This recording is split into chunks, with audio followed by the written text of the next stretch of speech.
There is an hour when heaven bends closest to earth, a window so powerful that those who once served darkness avoid it at all costs.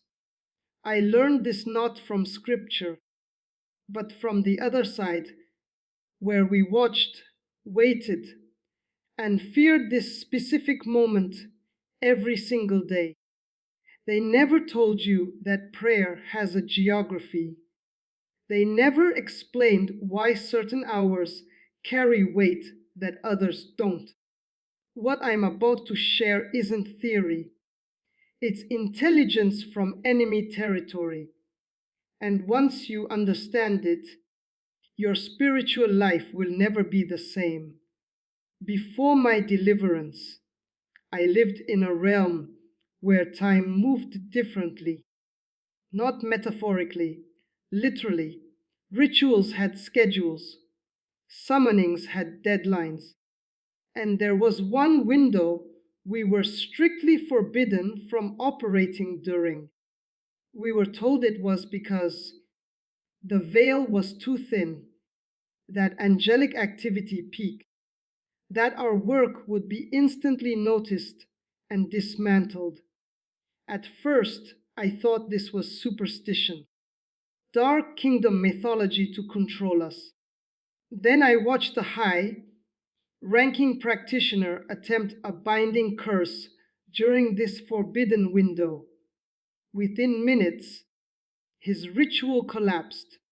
He fell to the ground, gasping, saying invisible forces had shattered everything he built. I never forgot the terror in his eyes. The hour was 3 a.m. to 4 a.m. years later.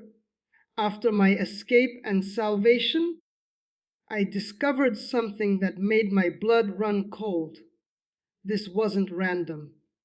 Jesus died at the ninth hour, 3 p.m. in Jewish time. 12 hours opposite is 3 a.m., the mirror hour, the hour when darkness should reign strongest, yet somehow it's when the kingdom of light breaks through with the most force. Think of it like a lock and key that exist in reverse. When Christ breathed his last at 3 p.m., he didn't just defeat death, he rewired the spiritual clock. What should have been hell's victory hour became heaven's access point. The darkest hour became the door. During my years in darkness, I learned that demons don't rest, but they do retreat. And their retreat is most pronounced during this specific window.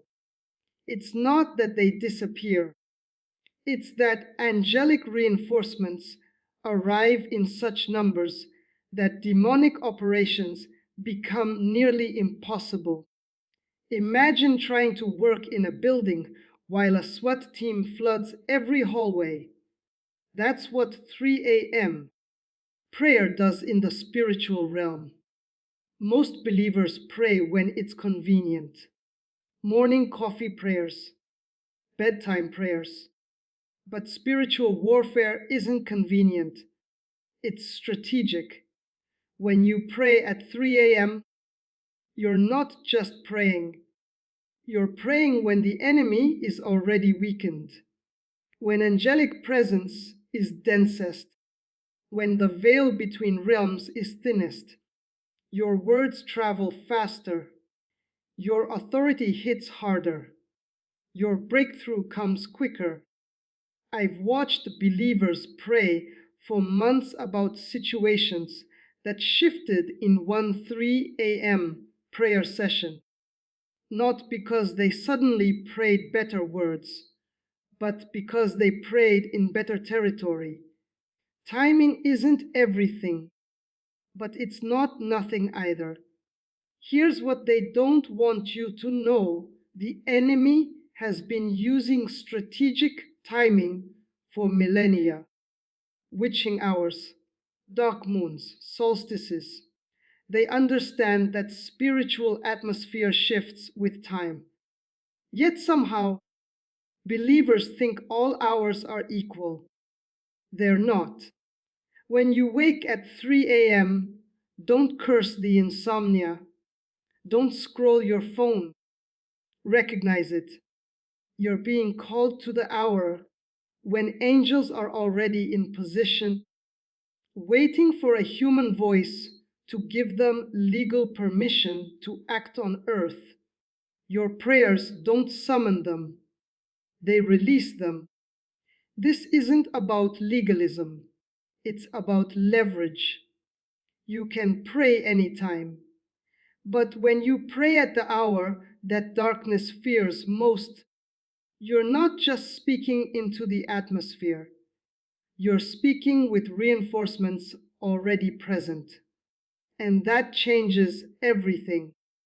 The mirror hour mystery, Christ's death, at 3 p.m., fractured time itself, 12 hours opposite. At 3 a.m., the darkest hour became the kingdom's brightest doorway, where angels gather and demons scatter. When Jesus died at the ninth hour, 3 p.m., in Jewish timekeeping, he didn't just accomplish salvation, he rewired the spiritual architecture of time itself.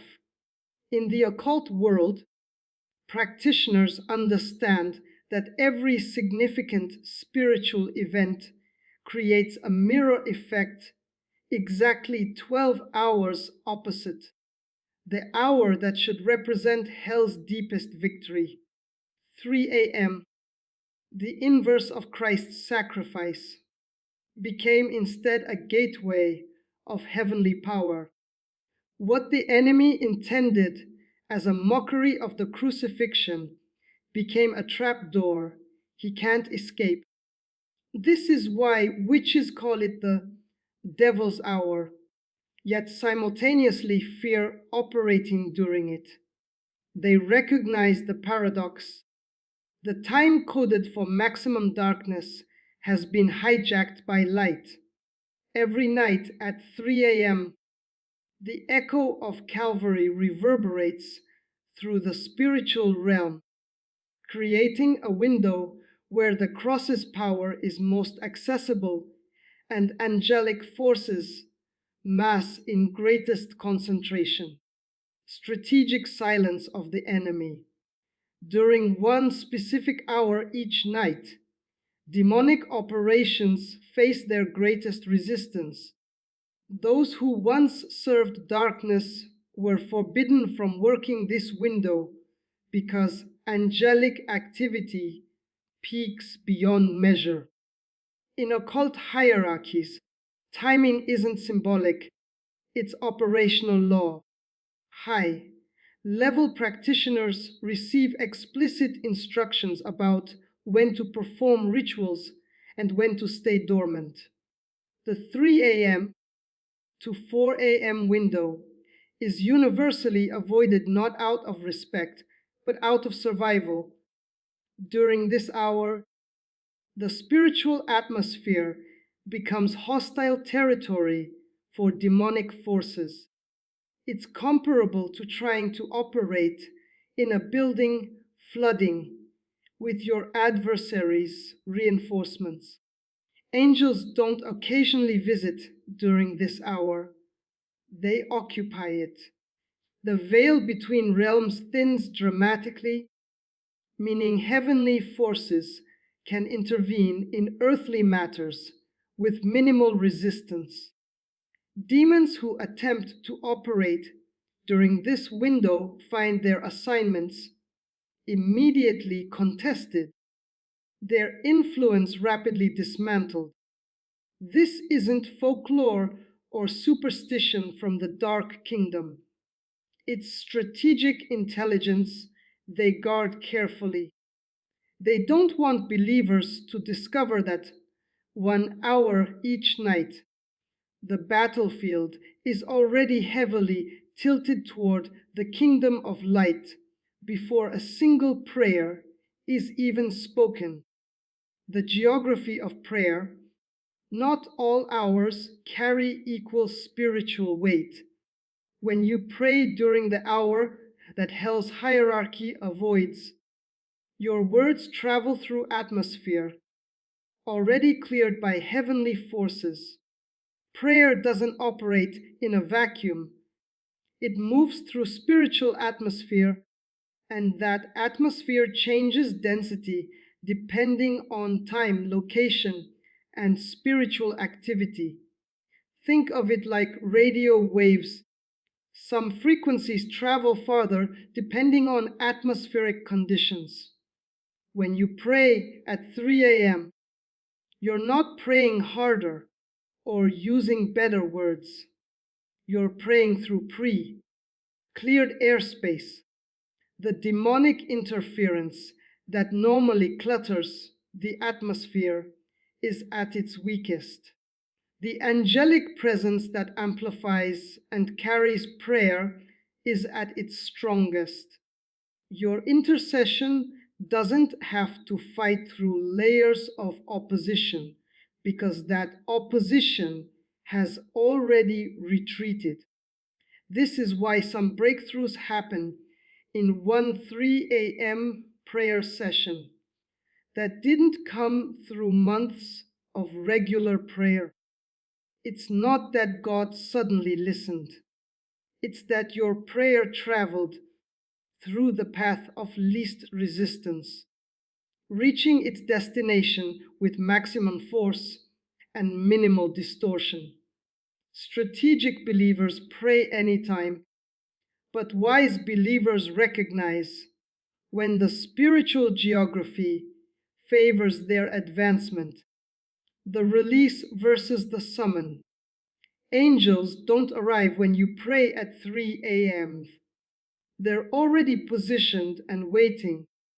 Your voice simply gives them earthly permission to move on what heaven already authorized.